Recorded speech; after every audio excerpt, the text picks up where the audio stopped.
बताया भी है, एक दो मरतबा अर्ज किया है कि हम जब तारीख देखते हैं एथीज्म की, तो ग्रीक से लेकर या उससे पहले तो हमें रिकॉर्ड्स वैसे नहीं मिलते हैं कि जिससे हम ये असरटेन कर लें।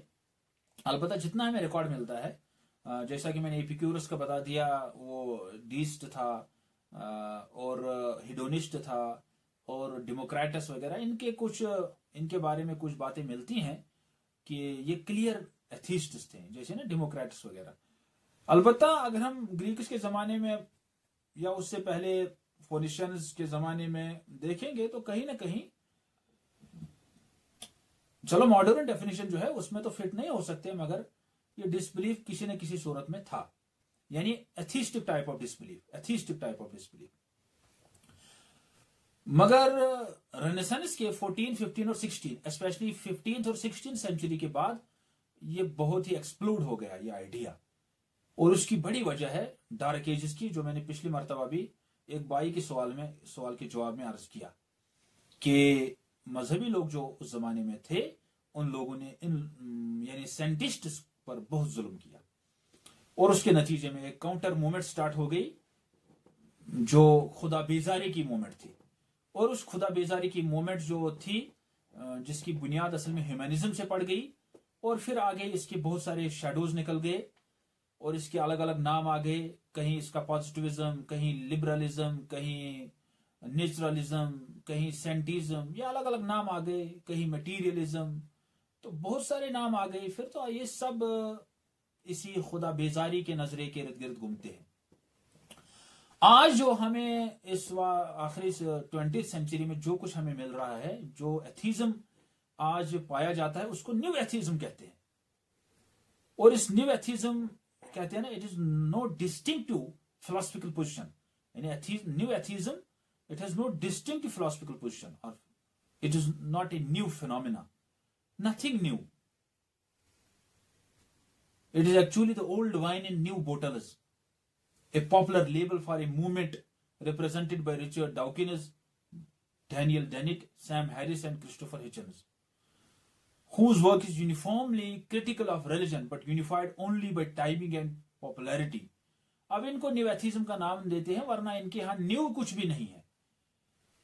ये पुरानी आर्गुमेंट्स को रिशेप करने की कोशिश करते हैं, रिप्रेजेंट करने की कोशिश करते हैं। They are doing nothing else.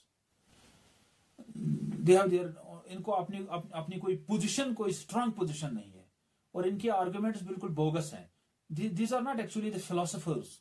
इनके जो आर्गुमेंट्स है वो ज्यादा साइंस से फीड होते हैं, फिलोसफी ऑफ साइंस से फीड होते हैं रादर। और अलबत्ता उनमें ये वो फलसफी नहीं थे जैसे या डेविड ह्यूम था, जॉन लॉक था, या थॉमस रीड था, या डेकार्ट था, रेनी डेकार्ट था, या इस तरह के जो इमैनुअल कांट, जितने भी ये फिलोसफर्स गुजरे हैं, बड़े बड़े फिलोसफर्स, जो बिल्कुल ना, जिनके पास नॉलेज थी, जिनके पास इल्म था, चाहे फिर वो एथिस्ट थे या किसी दूसरे मूवमेंट के साथ थे, अलबत्ता उनके यहाँ जबरदस्त फलसफियाना दकीक बुनियादें थी। ये जो लोग हैं, इनके यहाँ वो फलसफी जकावत नहीं है, वो सलाहियत नहीं है। These are actually the rickshaw pullers, it is better to call them. They are bringing their material, what they try to sell on these rickshaws, from the shopkeepers, from the wholesalers. इनकी इतनी, it is their position, they are just the rickshaw pullers. And what rickshaw pullers do, they stay in the market, in the midst of the market, and call people. 100 रुपए में ले लो, 200 में, 300 में, 500 में, 600 में। अब वो जो बेचारा होलसेलर होता है, वो चुपके बैठा है, जहां भी है उसके पास बड़ा माल है, बहुत ज्यादा माल है, वैरायटीज हैं। और ये जो रिक्शा पुलर है, ये तो इसने शोर मचाया हुआ है, नॉइज पोल्यूशन किया हुआ है तो कुछ भी नहीं, मगर इतना नॉइज पोल्यूशन किया हुआ है और इसका माल तो बहुत ज्यादा खराब हो चुका होता है, ऐसा माल बेच रहा है। अल्लाह के फजल करम से ये बात जहन में आ गई। ये टर्म मैंने कहीं से पढ़ी नहीं है। these are rickshaw pullers, it is better to call them rickshaw pullers. this खैर, what is new about them? इनके यहां न्यू क्या है? they target Islam, their main target Islam, though they have not read Islam properly. and इनका जो सबसे बड़ा सरखेल है, Richard डॉकिन is their main guru, the head of this union, rickshaw pullers trade union, is the head of this union is Richard Dawkins, and this man has not read Quran. He has not read Quran, and he is hell-bent to criticize. ये खुद लिखता है अपने Twitter account पर कि मैंने कुरान नहीं पढ़ा है। मैं वो स्टेटमेंट पढ़ता हूं। हाँ, क्या लिखता है ये अपने ट्विटर अकाउंट पर? Have not read Quran so could not quote chapter and verse like I can for Bible, but often say Islam greatest force for evil today. मगर कहता क्या है कि Islam is the greatest force for evil today.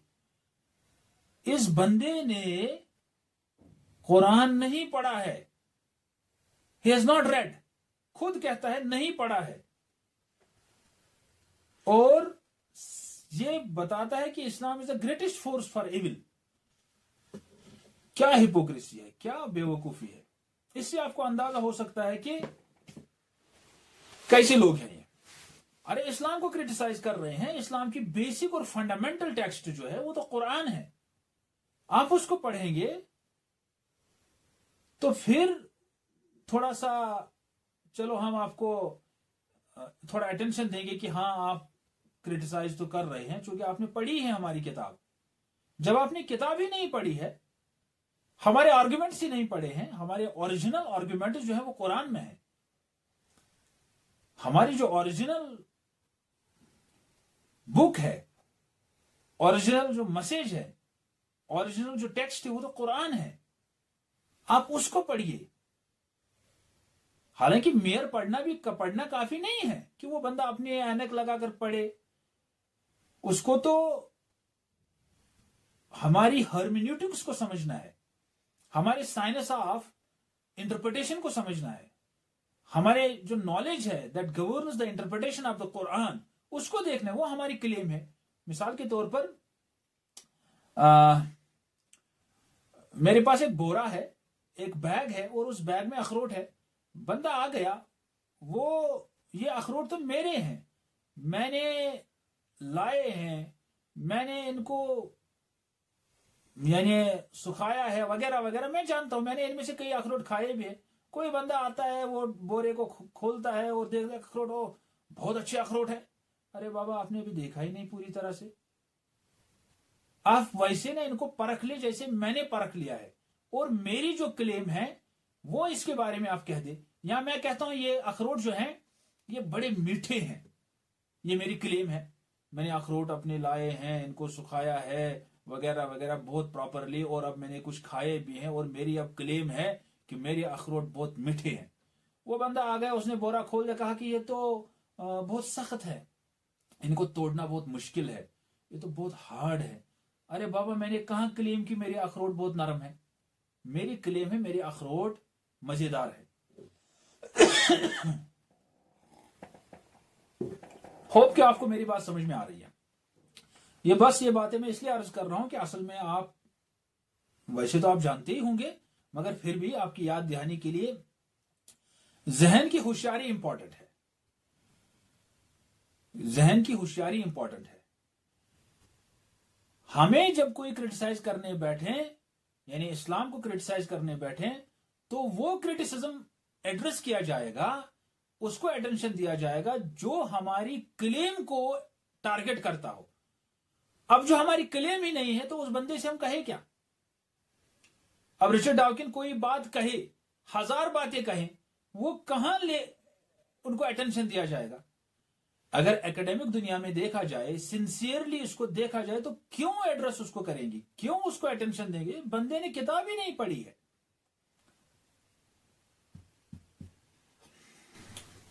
सो इनके यहां main target जो है, जो न्यू जिस चीज में ये है, ये चारों लोग इस्लाम के खिलाफ है। इनको जबरदस्त इस्लाम के साथ प्रेजुडिस है और ये बहुत ही हार्श है क्रिटिसिज्म में। ये समझो कि मेगाफोन अपने हाथ में लिए हुए हैं, जैसे रिक्शा पुलर्स होते हैं।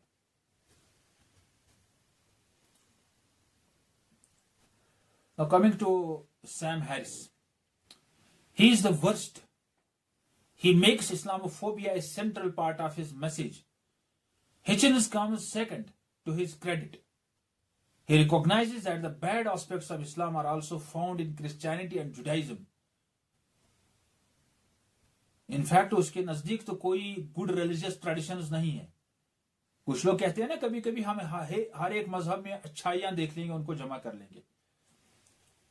And for Dawkins, Islam is an illustration of the strange and bizarre behavior of religious people. It is interesting to note how both Harris and Hitchens supported the American war to Iraq, primarily as a result of their deep prejudice against Islam. ये अपने आप को कहते हैं कि we are actually the upholders of the secularism. तो उसके जोम में they supported the American war on Iraq, killing of thousands of lakhs of people, innocent people, small kids, small children, babies, and innocent masses who have nothing to do with the arms, who have nothing to do with the security. Simple civilians, innocent people. That is why we say that these are hypocrites. Islam in the New Atheist writings is consistently depicted as irrational, immoral, and in its purest form violent. ये तीन बातें इनकी है। One, they say it is irrational. Second, they say it is immoral. And third, they say it is violent.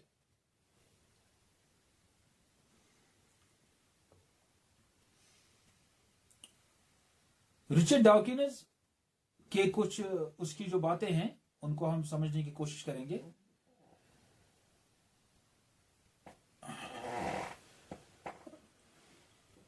He is considered the champion of New Atheism, leader horseman.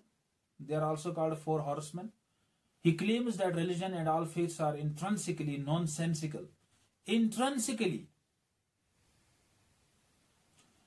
nonsensical and pave the way for horrendous acts.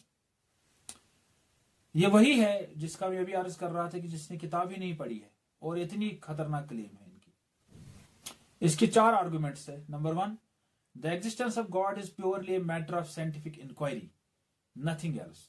ये कहता है दो खुदा का जो वजूद है ना, ये मैटर ऑफ साइंटिफिक इंक्वायरी है, यानी इसको हम साइंस के जरिए जाने, साबित करें। अगर होगा तो ठीक है, नहीं होगा तो नहीं है। यानी ये जो टॉपिक है, it follows in the domain of science, यानी एम्पिरिकल साइंस। हमारी क्लेम ही नहीं है कि खुदा मैटर है, और बंदा कहता है कि it is a domain of purely a matter of scientific inquiry. कितनी बेवकूफी की बात है। हमारी क्लेम ही नहीं है कि खुदा मैटर है। जब हमारी क्लेम ही नहीं है खुदा मैटर है, तो आपके डोमेन में कैसे आएगा? या तो आप किसी और खुदा की बात कर रहा है जो आपका खुदा है। जो मटेरियल आपका खुदा है, चलो मटेरियल आपके एम्पिरिकल साइंटिफिक इंक्वायरी में आएगा, उसके डोमेन में। बाबा, हमारी क्लेम ही नहीं है कि खुदा मटेरियल है। जब मटेरियल नहीं है तो आपके इस डोमेन साइंटिफिक इंक्वायरी में कैसे आएगा? He says God needs to have material proof. कितनी गलत बात है। Science somehow, second, science somehow exists in opposition to religion. कि ये कहता है कि साइंस जो है, ये जो एम्पिरिकल साइंस है, it opposes religion, or we can simplify it, religion cannot be above criticism. तो ये इसकी बात है कि religion can not be above criticism. और इस पर हमारा नजरिया क्या है, वो ये है कि रिलीजन में जो बुनियादी चीजें हैं, जो फंडामेंटल्स है, जो वेल प्रूवन है, जो एक्सप्लिसिट है, no one can question them, no one can criticise. You can come up with a question for learning, for seeking knowledge, for seeking what is the hikmah, what is the wisdom behind a particular hukum, behind a particular commandment, behind a particular belief, तो वो हम बता देंगे। if you are satisfied, okay, if you are not satisfied, no problem, no issue। अलबत्ता जहां इस्लाम में interpretation की बात आती है और इज्तिहादात की बात आती है, वहां तो उलमा भी एक दूसरे को क्रिटिसाइज करते हैं, where it is allowed. But the religion is actually the basic, the fundamental building blocks, the beliefs of the beliefs. Actually जो इसकी बुनियाद है ना, वो तो बिलीफ सिस्टम है। बाकी जो और जो मुहकमात हैं, वाज़े अहकाम है, they can not be criticised.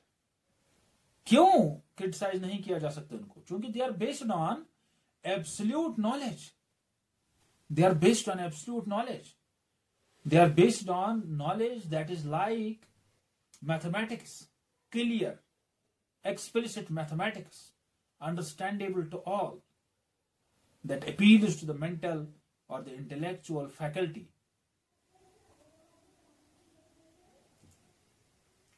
But उसका मियरली मेटाफिजिकल होना और किसी बात का मियरली रेवलेशन होना, उसके साथ इनको जिद है, ये उसमें प्रेजुडिस दिखाते हैं। Number third, we should blame religion itself, not religious extremism. कभी कभी कहा जाता है ना कि देखो हमारा मजहब ठीक है, ये तो कुछ एक्सट्रीम्स हैं, ये तो कुछ दुनिया में कुछ दहशतगर्द हैं जो रिलीजन को बदनाम करते हैं। ये कहता है कि नहीं, religion, we should blame religion itself. Why to blame religion? इनके यहां ये है कि they derive their inspiration from religion. This is not the problem of religion. If someone concocts or interprets the divine message to feed his interests, it is a problem of that person. It is not a problem of religion. For example, if there is dust, or somewhere we have somewhere a heap of sand or a heap of dust, और फिर कोई बंदा आता है, वो मुट्ठी में ये डस्ट उठा लेता है और दूसरे बंदे पर फेंक लेता है, और फिर दूसरा आदमी कहता है कि ये इस डस्ट की ना, ये इस गर्द की गलती है, ये गलत है ना, ये जमा है यहां पर। अरे गलती तो उस बंदे की है जिसने मुट्ठी में उठाकर आपको फेंक दिया। वो इस डस्ट की क्या गलती है? इस मिट्टी की क्या गलती है? इस सैंड की क्या गलती है? जो हीप ऑफ सैंड है, ये तो कंस्ट्रक्शन वर्क के लिए है। गलती तो उस बंदे की है जिसने इसको हाथ में उठाया और आप पर फेंक दिया। You can understand the standard of their intellect. Then number 4, that is actually the evolutionary biology. जो इसका डार्विनियन इवोल्यूशनरी कॉन्सेप्ट है, असल में उसी को यहां पर दिखाया गया है, but in a very different sense, by using different words actually. He says that natural selection works because it is a cumulative one-way street to improvement. ये जो नेचुरल सिलेक्शन है, ये जो नजरिया है नेचुरल सिलेक्शन का कि एनवायरनमेंट जब हार्शर होता है और कुछ स्पीशीज उसमें रहते हैं और फिर वो स्पीशीज अडॉप्ट होते हैं या कम्पीट करते हैं, एक दूसरे को खाते हैं, फूड सिकार्सिटी होती है, वगैरह वगैरह बहुत सारी चीजें होती है, कुछ फिर इसमें सर्वाइव करते हैं। तो those which survive are naturally selected. अब ये कहता है कि this natural selection works because it is a cumulative one way street. ये जो है वन वे स्ट्रीट है, जैसे बैक्टीरिया से लेके आगे आगे चलकर जो ऑर्गेनिज्म्स का इवोल्यूशन हुआ है, ओरिजिन ऑफ स्पीशीज जो हुआ है और फिर उनका इवोल्यूशन, वो अभी इंसान तक पहुंच गया। ये वर्क करता है, ये अच्छा है। It needs some luck to get started. इसको चाहिए कि कोई यानी किस्मत हो। देखो आप लॉजिक इनका कैसा है। It needs some luck to get started and the billions of planets anthropic principle grants it that luck. Anthropic principle यानी जो फाइन ट्यूनिंग जो यूनिवर्स में है। फॉर एग्जाम्पल कभी कहते हैं ना कि अगर ऑक्सीजन थोड़ा सा भी बढ़ लेगा, 1 डिग्री ही बढ़ लेगा, तो we can not survive, we can not live. या नाइट्रोजन थोड़ा सा बढ़ लेगा तो हम ये प्लेनेट हैबिटेबल नहीं रहेगा। तो इसी तरह से अगर ग्रेविटी में थोड़ी सी रद्द-बदल होगी तो सोलर सिस्टम ही डिस्टर्ब होगा। ये जो कॉन्स्टेंट्स है, नेचुरल लॉज जो है, और जो नेचुरल लॉज में जो कॉन्स्टेंट्स इस्तेमाल होते हैं जैसे ग्रेविटेशनल कॉन्स्टेंट है, बाकी कॉन्स्टेंट्स जो है, तो अगर इनमें थोड़ी सी चेंज होगी, थोड़ी सी तब्दीली होगी तो सारा दरहम बरहम होगा। ये जो बैलेंस इसमें है that is the anthropic principle.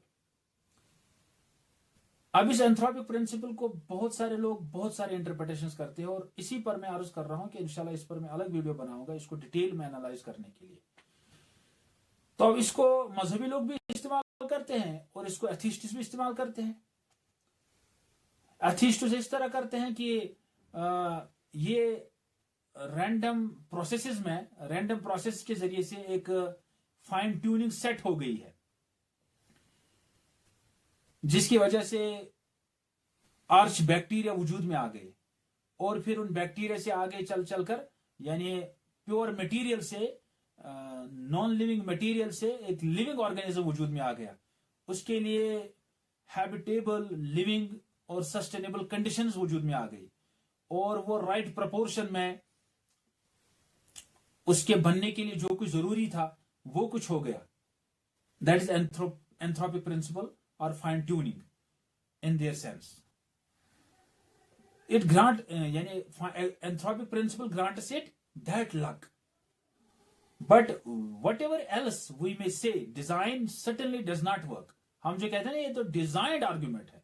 हम कहते हैं डिजाइन प्रिंसिपल है कि there is behind an intelligent designer, the God, the we can say Allah, who has actually designed it in this way, or who is controlling it continuously, who is delivering his own awamir, amr, ahkam, commandments to the universe, and this universe operates accordingly. जो कुछ कायनात में होता है वो जर्रा जर्रा वो सब अल्लाह के अमर, हुक्म, कमांडमेंट के मुताबिक चल रहा है। अब ये कहता है कि design certainly does not work as an explanation for life, because design is ultimately not cumulative. Design जो है उसमें क्यूमुलेशन नहीं हो रही है कि इंसान से कुछ आगे नहीं बनेगा, ये क्यूमुलेट नहीं होगा। जो ऐसे ना इकोलॉजिकल सक्सेशन होता है वो एक क्यूमुलेटिव प्रोसेस है। इकोलॉजिकल सक्सेशन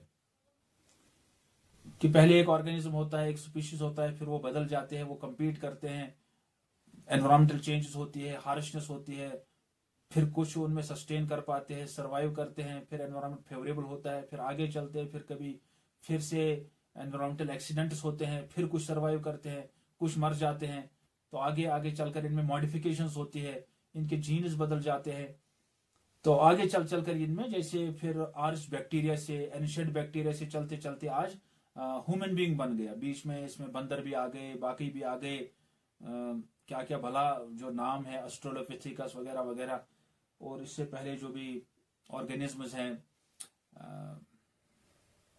जो ना पढ़े जोलॉजी वाले, बॉटनिस्ट्स, जोलॉजिस्ट्स, उन सब की डिटेल्स पढ़ते हैं, तो प्लांट्स में जिम्नोस्पर्म्स, फिर एंजियोस्पर्म्स वगैरह वगैरह, फिर ये जो पहले वाटरी प्लांट्स थे, फिर लैंड प्लांट्स आ गए, और इसी तरह से पहले वाटर एनिमल्स थे, फिर उनमें रीढ़ की हड्डी नहीं थी, फिर रीढ़ की हड्डी आ गई, फिर लैंड एनिमल्स आ गई वगैरह वगैरह, एक लंबी दास्तान।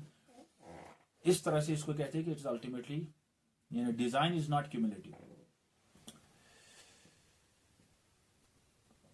ये रिचर्ड डॉकिन की बात थी। अब चलते हम ये जो है क्या कहते हैं इसको, एपोस्टेट जो हैं, एक्स मुस्लिम जो एथिस्ट्स है, हिरसी अली, ये भी एक एपोस्टेट है।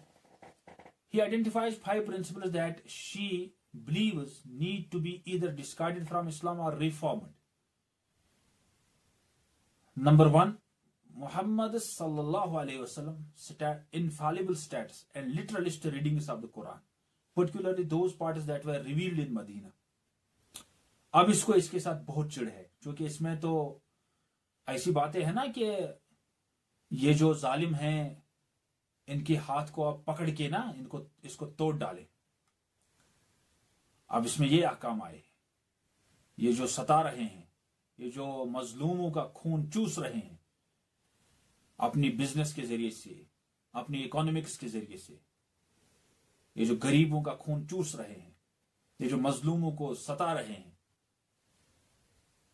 ये जो लूट मार कर रहे हैं, अब इनके हाथ को पकड़ के, अभी नहीं ये जुबान से चलेगा, अब इनके हाथ को पकड़ लें, इनके हाथ को तोड़ डालें, ताकि मजीद मजलूम पर जुल्म ना हो। तो इससे इनको चिढ़ है। और मदीने में नमाज के अहकाम आ गए, पर्दे के अहकाम आ गए, हज के अहकाम आ गए, शराब के हराम होने का अहकाम हुक्म आ गया, ऐसी बहुत सारी चीजें। तो इसके साथ इनको फाइनेंसिंग, इकोनॉमिक्स की आयात आ गई, सूद हराम है वगैरह वगैरह। Number 2, the investment in life after death instead of life before death, कि ये जो हम लाइफ आफ्टर डेथ के लिए इन्वेस्ट कर रहे हैं, नमाज के जरिए से, चैरिटी के जरिए से, बाकी हज के जरिए से, पर्दे के जरिए से, शराब न पीने के जरिए से, झूठ न बोलने के जरिए से, सूद न खाने के जरिए से, ये नहीं होना चाहिए। You should invest in life before death. क्या बेवकूफाना बातें हैं। शरिया यानी जो लॉज है, the body of legislation derived through Islamic jurisprudence from the Quran and Hadith literature. Number 4, the practice of empowering individuals to enforce Islamic law by commanding right and forbidding wrong. That is Amr bil Maruf wa Nahi Anil Munkar. इसके साथ भी इसको बड़ा मसला है। The imperative to wage war, इसके साथ भी इसको मसला है। हालांकि इनमें से इसने शायद कोई भी बात नहीं समझी है, इसलिए ऐसी बातें कह रहे हैं, या अब दिमाग खराब हो चुका है कि उसके साथ ये बातें कंपैटिबल नहीं है। पहले मुसलमान घर में पैदा हुए हैं और कहां पहुंचे। Then Ali Rizvi, to the believer I say only this, even if you do believe that a God created the universe, why go to a messiah or a book from thousands of years ago to get closer to him? यह बंदा कह रहा है, ये हमें मशवरा दे रहा है, बहुत ही मोहसिन है हमारा। हाँ, ये कहता है कि ठीक है, अगर आप खुदा ये मानते हैं कि खुदा ने इस कायनात को बनाया, अब आप एक ऐसी किताब में अपने मसाइल का सलूशन क्यों ढूंढ रहे हैं जो किताब 1000 साल पहले आ गई है। उस खुदा को पाने के लिए आप इस इतनी पुरानी किताब को अपना गाइड क्यों मान रहे हैं। अब सुनिए, समझिए ये बात, इस बंदे को ये समझ में नहीं आ रहा है। अब इस ऐसे लोगों से कहे क्या, इसको बात समझ में नहीं आ रही कि why we are looking there, क्यों देख रहे हैं। इसको लग रहा है कि ये फजूल है, ये फ्यूटाइल एक्सरसाइज है। World has changed a lot, we have emancipated. अब हम पता नहीं क्या है, तूफान है। Why not study his creation that is all around you? अरे बाबा, कुरान ने कब कहा कि आप क्रिएशन को स्टडी ना करें? हम तो कहते हैं फक्किरू फिल मखलूक वला तुफक्किरू फिल खालिक। ये तो हमारी स्टेटमेंट है, ये तो हमारा स्लोगन है फ्रॉम द वेरी बिगिनिंग। अल्लाह कहता है, क्या कहता है कि ये जो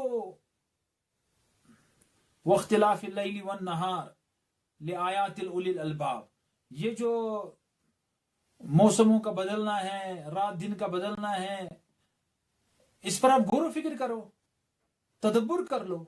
इसमें अकल वालों के लिए तो निशानियां हैं। अब ये क्या है? रिफ्लेक्शन नहीं है, ये गौर फिक्र नहीं है, ये रिसर्च नहीं है जो खुदा हमें तहजीज कर रहा है, उभर रहा है कि ये करो, आप स्टडी कर लो, मगर मैड बन के नहीं, आंखें खोल कर, purposeful study. This creation is called nature and study of it is called science. हमने कहा, हम इसके कहां खिलाफ है? And the language of science is not Hebrew, Aramaic, Aramaic or Arabic, it is mathematics. We state the same whether you are in Israel, the West Bank or on the moon. हम इसके खिलाफ कहाँ हैं? खैर, why rely on faith without evidence when the evidence is so much more breathtaking? हम evidence के खिलाफ कहाँ हैं? हम फेथ को एविडेंस के बगैर कहाँ मानते हैं? अब इस बंदे के यहाँ एविडेंस का मतलब ही कुछ और होगा। वही एविडेंस जो रिचर्ड डाविकिन कहता है ना कि God should be known through science, material evidence. There should be material evidence for a non material entity, for a metaphysical entity he asks for us a material evidence. कैसा अजीब बंदा है। To me the real beauty lies in real questions, not false answers. ये इसका दूसरा एक तौहीन है। One of the ways in which he approaches his complete dismissal of Islam is by trying to identify weaknesses in the way Islamic hermeneutics work. अब इसका ये भी एक अप्रोच है कि ये इसको लगता है कि कहीं इस्लामिक हर्मेन्यूटिक्स में इंटरप्रेटेटिव जो साइंस है उसमें वीकर पॉइंट उसको निकालकर उनको हाईलाइट करना, ये भी इसकी एक बेवकूफी है। Then coming to this another person, Armin Nawabi. While the theistic argument claims that the first law of thermodynamics proves that there needs to be source for all matter and energy in the universe, in fact there are other ways this could be true. अब ये जो first law of thermodynamics है, that energy changes form or it can neither be created nor destroyed, or we can say you cannot get something from nothing. Philosophically, we cannot get something from nothing. Our first law of thermodynamics यही कहता है। और ये जो आज हमें big bang के जरिए से कहते हैं कि universe has come from nothing, something has come from nothing, अब इसको ये मोड़ रहे हैं दूसरे अंदाज में।